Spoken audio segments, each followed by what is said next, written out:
Good morning. Good morning. And welcome.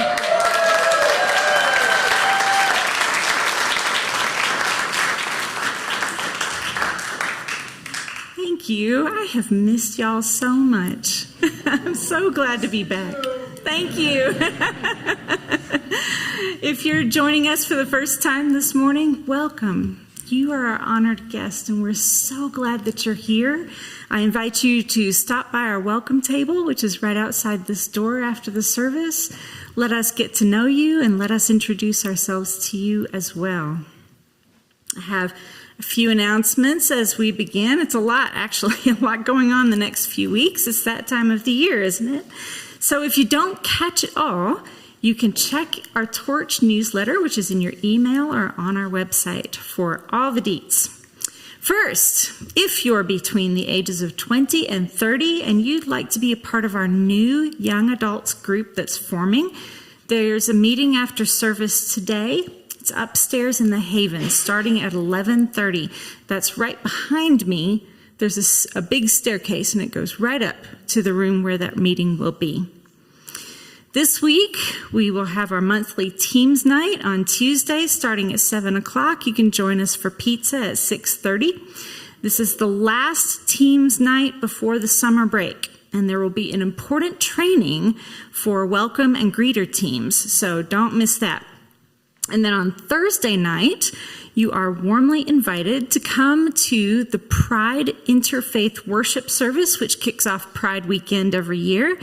And this year, the service will be hosted by Congregation Kol Ami, and Reverend J will be one of the speakers. It's always a wonderful way to start the Pride celebration, so please consider attending. Now, next week, we will have a short service here at 9:30 so that everyone can get downtown for the Pride Parade.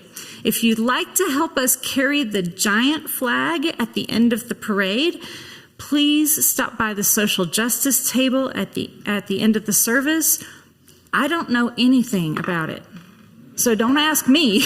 I'm just as clueless as you right now. I'm going to stop by the social justice table and find out what's going on. So if you want to participate, please do that. And while you're there, bump one table over to environmental ministry to help them raise funds to help Victor Puertas get to his June 20th trial in Atlanta. Now, who is Victor? Victor is a Peruvian immigrant who's living in Provo, who was in Atlanta a couple years ago to support marginalized communities whose forest is being destroyed by the construction of the Cop City training facility. You may have heard about this. He was arrested, jailed for 11 months, and faces unjust domestic terrorism and RICO charges.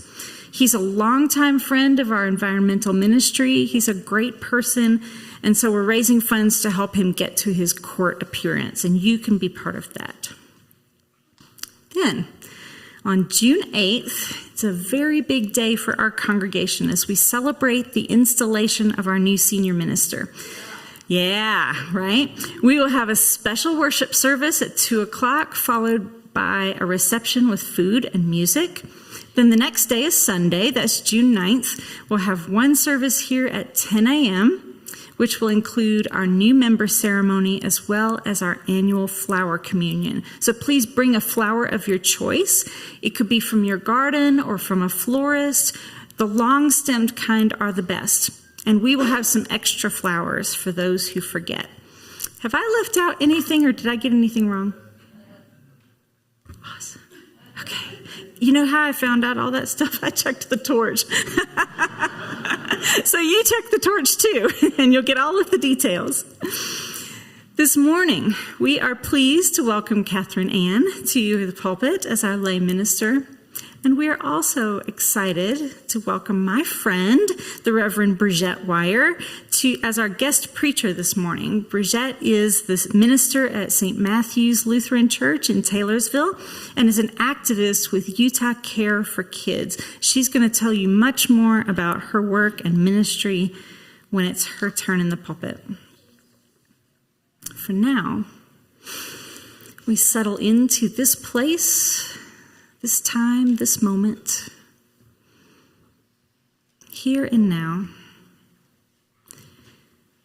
And we'll light the chalice to begin our worship service with these words by the Reverend Gretchen Haley. Every little thing that breaks your heart is welcome here. We'll make a space for it, give it its due time, and praise for the wanting it represents, the longing for something more, some healing hope that remains not yet. We promise no magic, no making it all better, but offer only this circle of trust, this human community that remembers, though imperfectly, that sings and prays, though sometimes awkwardly, this gathering that loves, though not yet enough.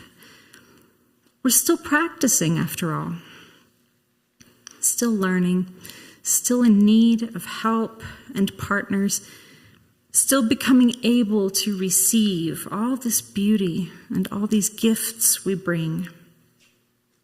Come, let us worship together.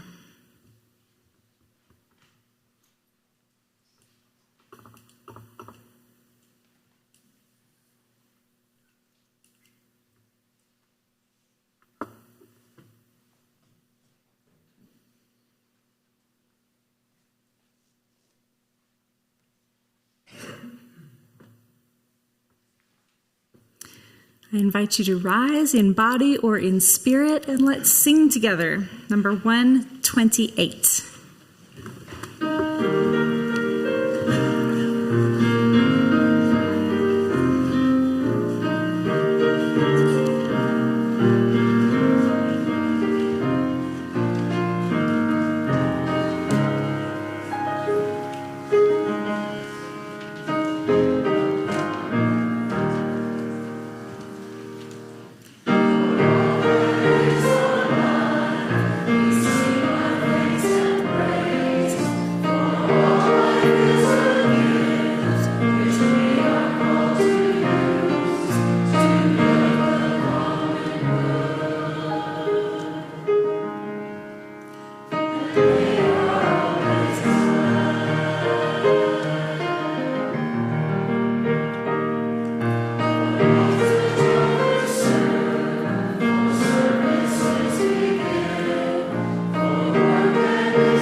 Used to having my name called out. I wasn't ready.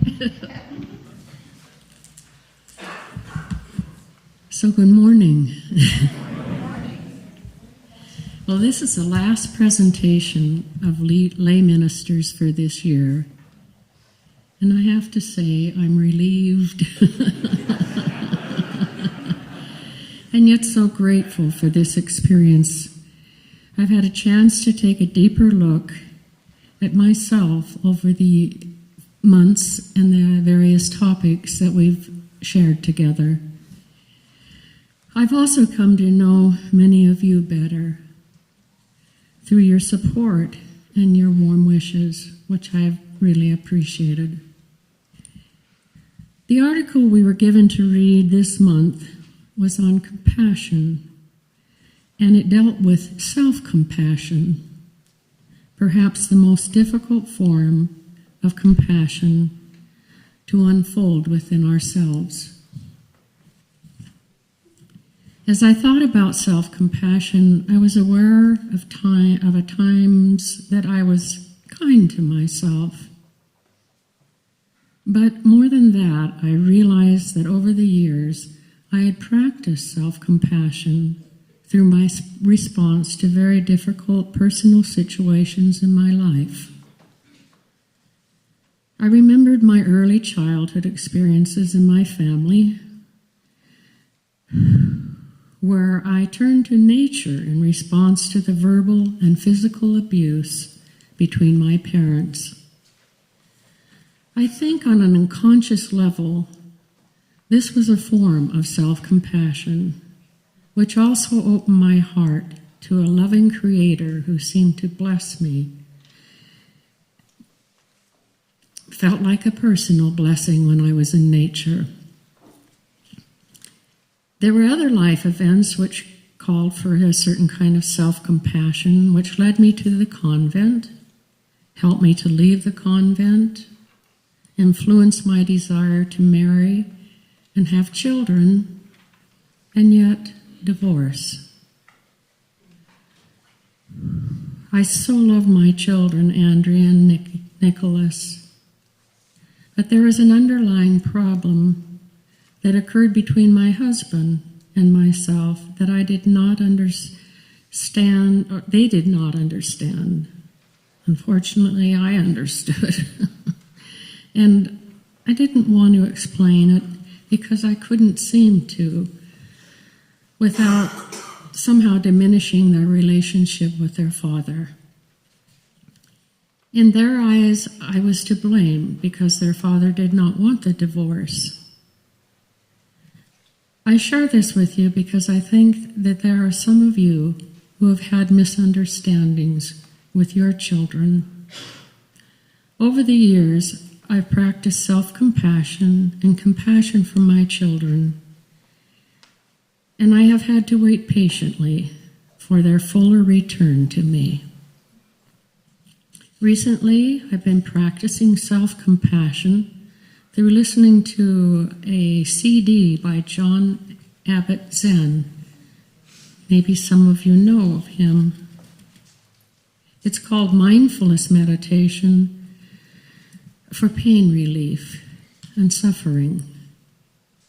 I mention this to you as a CD you may want to be interested in and practice yourself.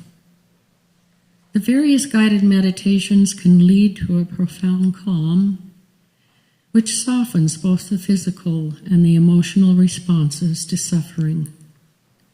It suggests that you can develop a relationship with your pain instead of carrying around anger toward your pain, obsessing about it, or finding yourself being gruff or angry with it. The meditation helps one to turn to what is most feared and to make friends with it.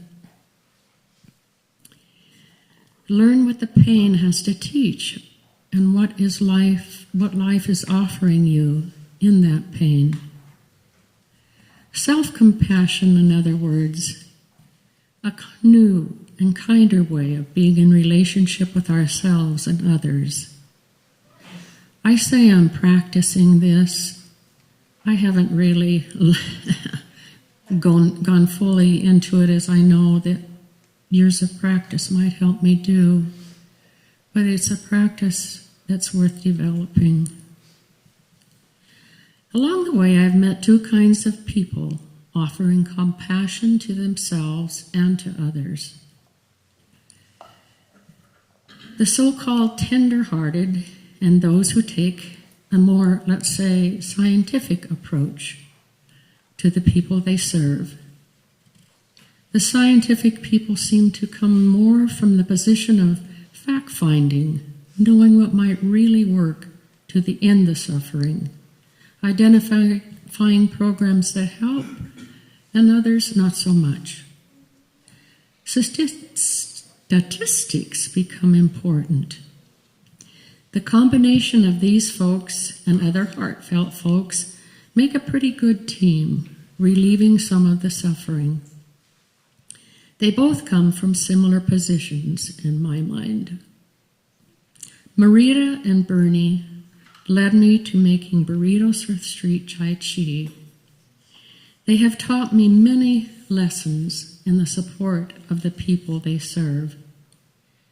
Bernie forging ahead with the facts, finding a way of expressing his compassion, and me finding my own way of expressing my compassion and care.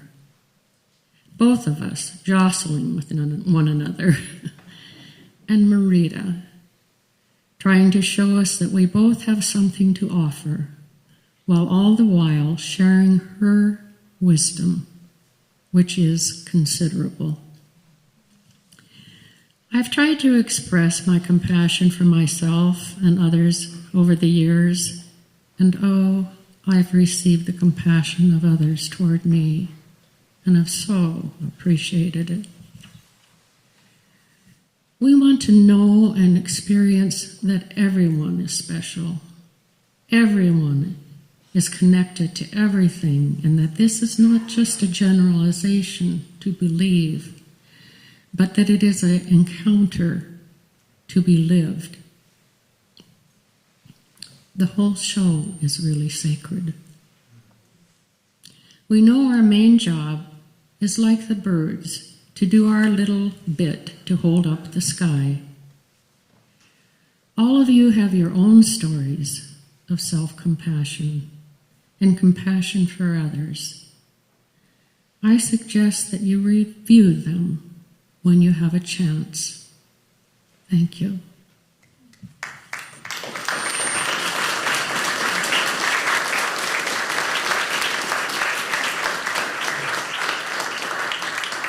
And as an aside, I would like to let you know, especially all of you that make the burritos for the Tai Chi group, that one of our friends there died last week. And I had the opportunity to interview him maybe a year ago. And he talked about how he appreciated Tai Chi. And he also mentioned that he appreciated all the people that made burritos. We've had that discussion a few times. So we're having a memorial service for him on Memorial Day, and he would want me to thank you for all your support. Thank you.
Please join me in a spirit of prayer, meditation, or reflection.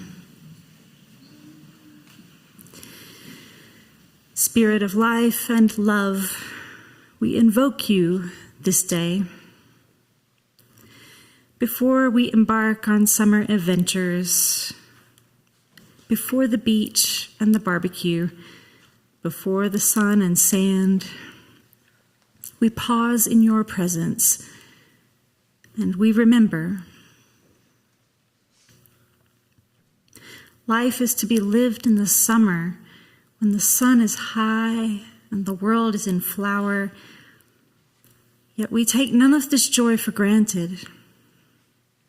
Even as we revel, we remember that what we call peace is too often a privilege denied to far too many.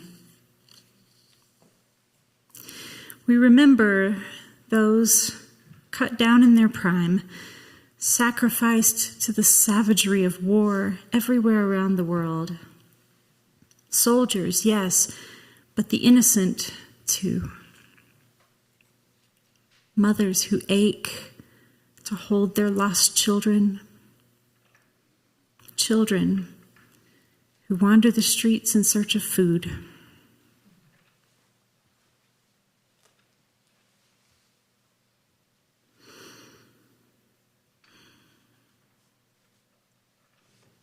Spirit, be with us as we lay a wreath at the tomb.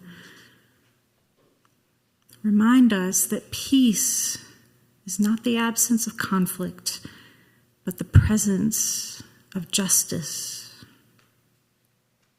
Strengthen our voices to cry out against the injustice of war, and remind us to find the roots of war in our own hearts. The avoidance of conflict, the ignorance of privilege, the fear of the foreign. Beat our swords into plowshares and guide our hands as we tend gardens of true peace this weekend and every day. Amen.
Oh, we give thanks, for this precious day,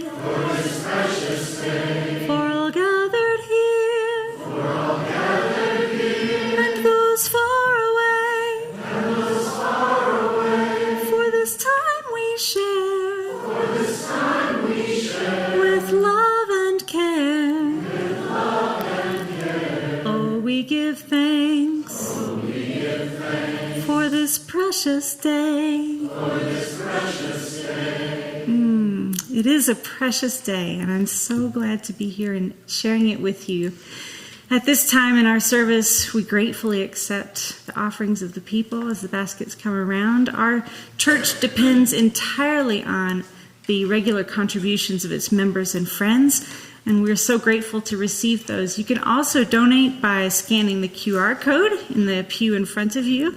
And it's a great time to greet your neighbors and wish them a happy Sunday.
You may be seated. You guys are good. Good morning. I am Reverend Brigette Weier, and it is such a gift to be here with all of you this morning. Thank you so much to Reverend Monica and Reverend Jay for trusting me in this space today, a little Lutheran. I think you'll be okay. If not, you can find me online and complain. So we get to share a little bit of time together today to talk about how we live together, joined in ideals of community and unity through diversity and compassion.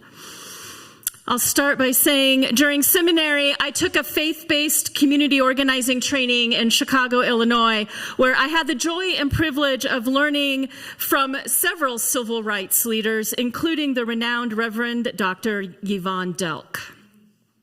She was in Martin Luther King Jr.'s inner circle of leaders, and the mantra of those leaders in that civil rights movement that they preached and practiced, she shared with us as part of our training. And it's, what you see depends upon where you sit. This has become a guiding principle in my own ministry and life. And so as we begin our time together this morning, I thought it would be helpful for you to know where I sit today in my life as we get going here together. So here's where I sit. I sit in the perspective, in the seat of a straight, mostly abled, cisgendered, white, upper-class woman, a cradle Lutheran, ordained in the Evangelical Lutheran Church in America, serving St. Matthew Lutheran Church in Taylorsville. I'm a community organizer with the Utah Care for Kids Network, a grassroots organizing childcare providers and families. I grew up in the Air Force, living on SAC bases all over the world during the Cold War. I'm a mother to 3 children.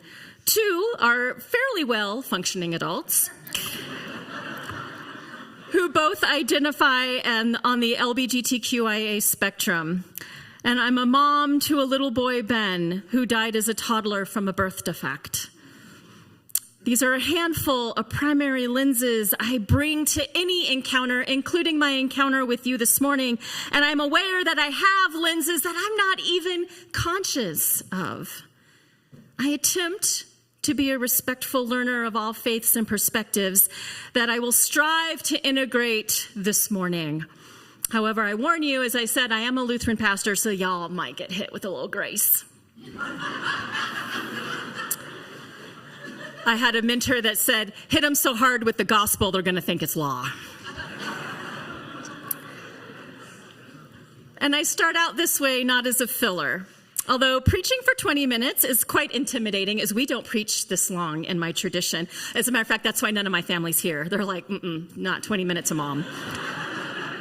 That is a way for me to become a 3-dimensional human being before you with these facets of my life experiences, and that helps me to also be cognizant of each of you sitting here before me, bringing your own perspectives, your own seats of knowledge, some that might be similar to my own, but likely very different facets of life experiences, bringing all of that into the room here this morning together.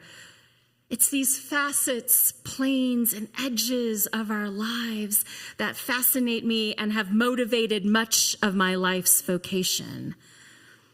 I'm often quick, I noticed, to share my life experiences where I sit, the places that shimmer, sparkle, and are pleasingly eye-catching.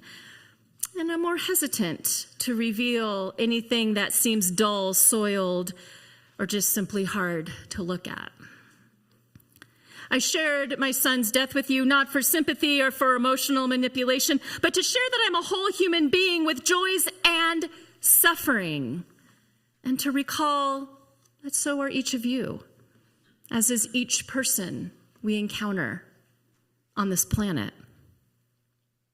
I share this because I find that when I do, there is always someone who will say in the quiet of their heart, me too.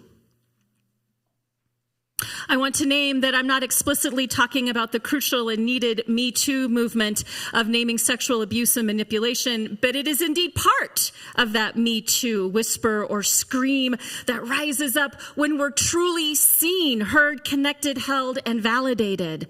It's the heart work of knowing that while we may not precisely experience the same events in our lives, they can be similar enough to elicit the emotions that we name as empathy or compassion. Now, it's important to note that compassion and empathy are not the same thing, nor are they interchangeable, although I will admit vernacularly, those two emotions are often used that way, aren't they? Brene Brown, in her book, Atlas of the Heart, offers that empathy is a tool of compassion. We'll come back to empathy in a minute, but I want to also acknowledge that compassion is a loaded word in our culture right now. And I believe compassion is needed more than ever in our world right now, needed in its purest, healthiest, and most accessible form. Compassion also, without accident, happens to be a major foundational concept in nearly every world faith religion. For me, it's helpful to consider what compassion is and what it isn't. For when we slide too far into what it isn't is when we land in the world of compassion fatigue, which is also understandably rampant right now. The classical definition of compassion is the feeling that arises when you are confronted with another's suffering and feel motivated to relieve that suffering. Compassion literally means to suffer together. One can see how we get to compassion fatigue quickly with those three words, to suffer together. This is the Me Too piece I spoke of a minute ago. Compassion is a verb. It moves us, just as much as love is also a verb that can move us. And perhaps today we can coin the phrase compassionate love as a double verb. As mentioned by Kathryn, compassion is a practice, and many religions offer it as a spiritual practice. And as His Holiness the Dalai Lama said, as well as scientific research points out, it is not inherently a religious concept. Compassion is a muscle of our soul that we all possess and can be exercised, cultivated, and honed. Brene Brown writes, compassion is the daily practice of recognizing our shared humanity so that we treat ourselves and others with loving kindness and we take action in the face of suffering. Or in Buddhist terms, it's a mindfulness, an intention to be in relationship with each other as equals, to not try to fix each other or the problem, but to simply sit face to face with each other in the reality of what is and not looking away because it isn't shiny, sparkly, and perfect, but giving the suffering of our fellow human beings our full attention to bear witness to the reality of pain and suffering in our lives that no one escapes. To lay a little Lutheran theology on you, I think you'll be okay. It's what Martin Luther coined theologia crucis, or theology of the cross. You'll recall that the cross was a Roman Empire state-sanctioned implementation of torture and death, and one that the person of Jesus succumbed to nearly 2,000 years ago.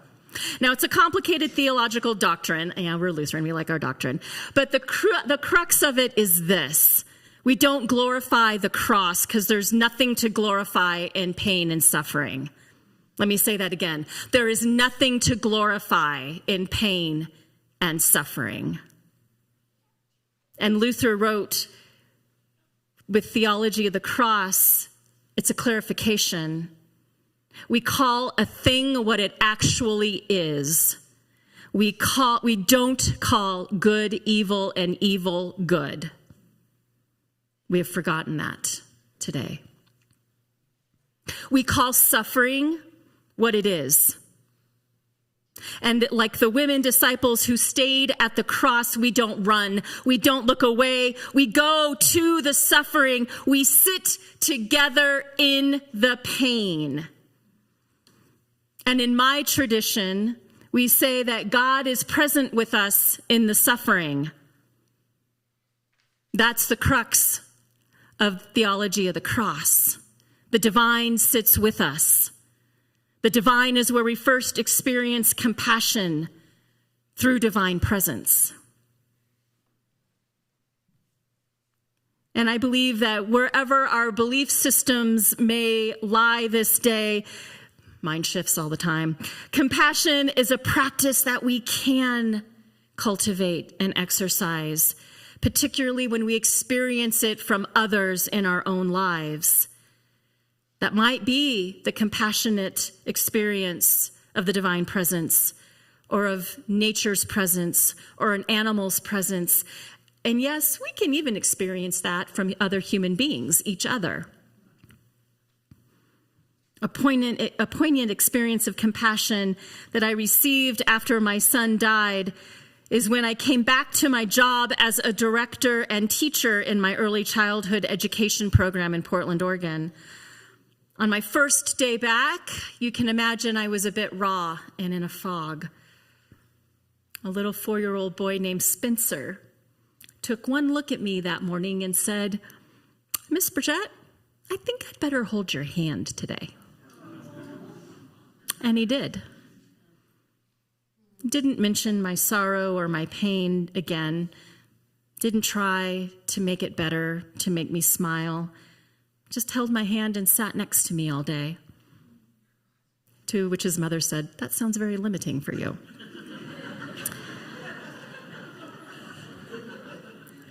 But it shows us that this intentionality of compassion can be practiced at any age.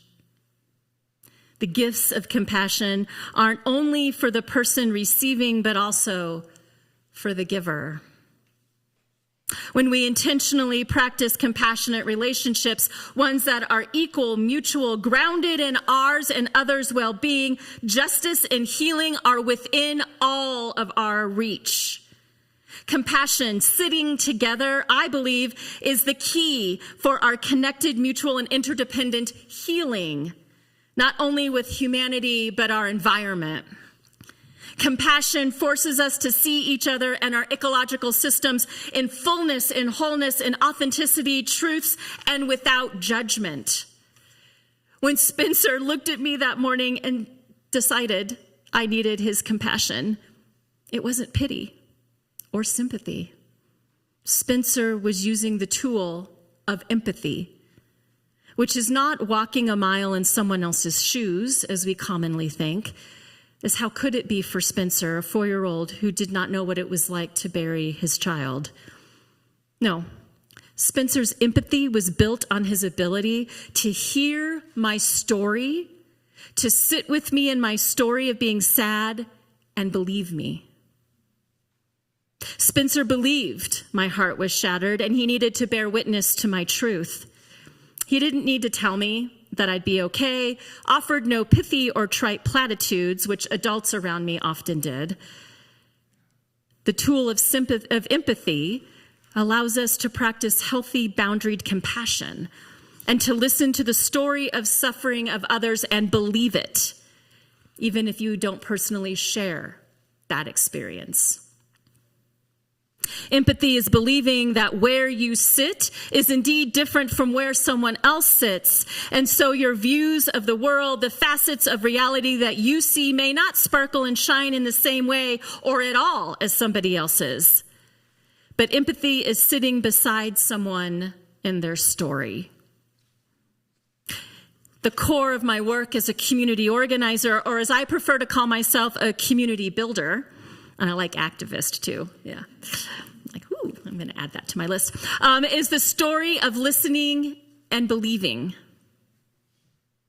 as well as to encourage folks, in my case, who are child care providers, who make less than dog walkers with no benefits and are often women of color, or young families who spend 50% of their income on housing and another up to 30% of their income on child care, to encourage them to tell their truths, to tell that hard story of suffering, the stories of where they sit here in Utah, who boasts the best economy in the United States.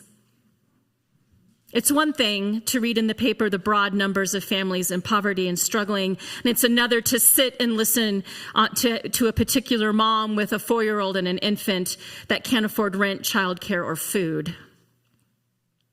Regardless of specific life experiences, stories pull on our most basic human instincts and emotions, and every community since the beginning of human history is rooted in stories. Stories reveal the mysteries of human experience and the capital T truth. Truth that can't be quantified but are simply lived. The truth of suffering, the truth of joy, the truth of belonging, the truth of acceptance, the truth of love. When we unlink or isolate ourselves from stories, either others or our own, we can't practice compassion for ourselves or anyone else. We become unmoored from these human truths, and this is when we lose the tool of empathy. When we stop seeing people in our environment through the lens of their story, their view of life, where they sit, we begin to only see them as a problem to fix or hide. I believe that empathy also helps us to avoid compassion fatigue, as empathy doesn't allow us to turn someone else's suffering to be all about us. Empathy keeps us tied to our own and others' full humanity. We can see who they are beyond their current suffering. I know when I'm feeling burned out by all the world's challenges, and there's one or two, I need the tool of empathy that attunes my heart to the voices that encircle me, that remind me I don't sit alone, that I'm not a savior, I'm not a martyr. I am one person who can sit with another person and embody the grace and mercy of community in the present moment. Together we sit in our stories side by side as equals, as people dreaming of telling a shared story of joy, of sorrow, and of the truth of our humanity. We sit side by side with our siblings in need, with our LGBTQIA plus siblings, disabled siblings, incarcerated siblings, indigenous siblings, undocumented, ecological siblings, and anyone whose story has been discounted, marginalized, or demonized by the powers and principalities of our world. We sit with them. We look at them. We don't run away, and we say, we see you and we believe you. We believe you, and we will give up our seat of privilege to sit with you in compassion, which has the power to move our hearts and hearts all around us that can and will transform our world. Our tool of empathy raises our cries of Me Too, of compassion, as a clarion call to humanity and creation to sit together in our stories that reveal truth, that accept, include, and bind us as one in unity for the sake of radical healing, repairing tears in the fabric of life. And may it be so.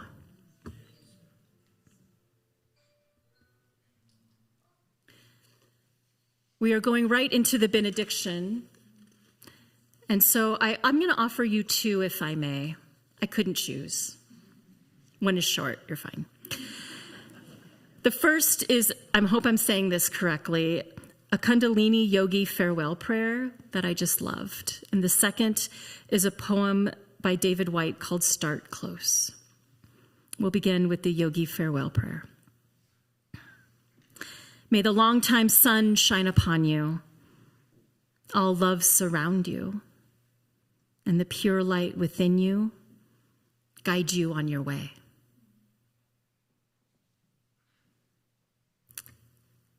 Hear now, Start Close In by David Weier. Start close in. Don't take the second step or the third. Start with the first thing, close in. The step you don't want to take. Start with the ground you know, the pale ground beneath your feet. Your own way of starting the conversation. Start with your own question. Give up on other people's questions. Don't let them smother something simple. To find another's voice, follow your own voice. Wait until that voice becomes a private ear, listening to another. Start right now. Take a small step you can call your own. Don't follow someone else's heroics. Be humble and focused. Start close in.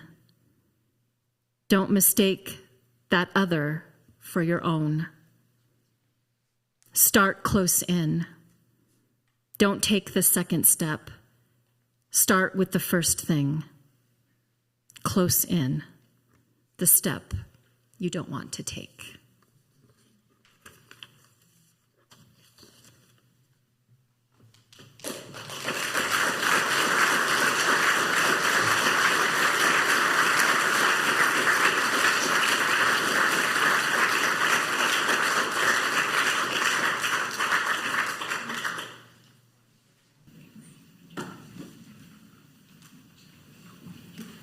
Let's all sing it together from the top.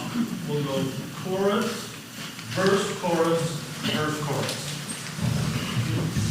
So there's two choruses on that paper you don't have.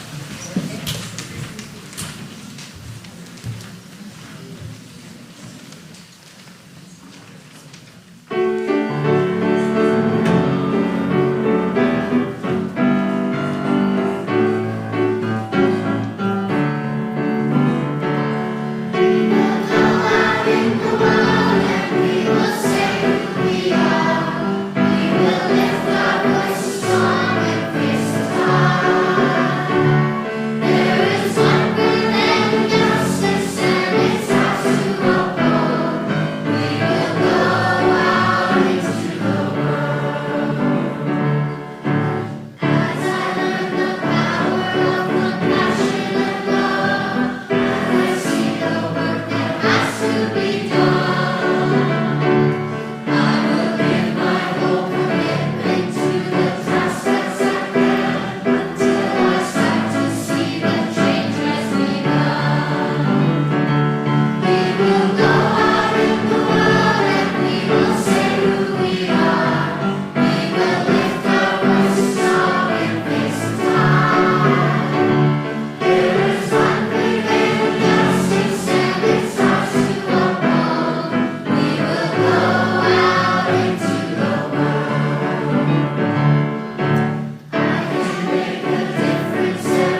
senior singers. Thank you, Miss Nikki and Mr. David, for bringing us this beautiful music today. Thank you, Reverend Brigette, for your message.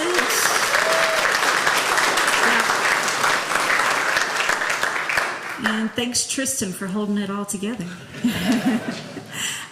Young adults, don't forget, y'all have a meeting at 11:30 in the Haven. Don't forget to find out about Pride Parade, and we'll see you back here at 9:30 next week. Enjoy some coffee. Have a great day.